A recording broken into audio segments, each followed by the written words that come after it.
আবার নতুন একটি টিউটোরিয়াল নিয়ে আপনাদের সামনে আমি হাজির হলাম।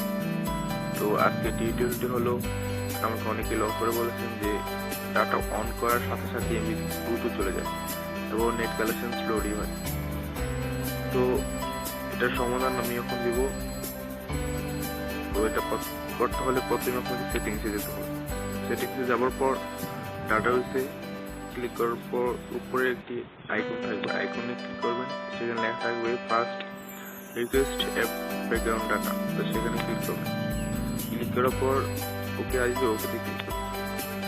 ওকে ক্লিক করার পর 3 মিনিট ওয়েট করবেন। ওয়েট করার পর উপরে নোটিফিকেশন আসবে ব্যাকগ্রাউন্ড ডাটা রিকোয়েস্ট। তো এই হয়ে গেল আপনার কাজটি সম্পূর্ণ। এখন আপনি যখন খুশি তখনই ডাটা অন করে রাখতে পারবেন, কোনো সমস্যা নেই।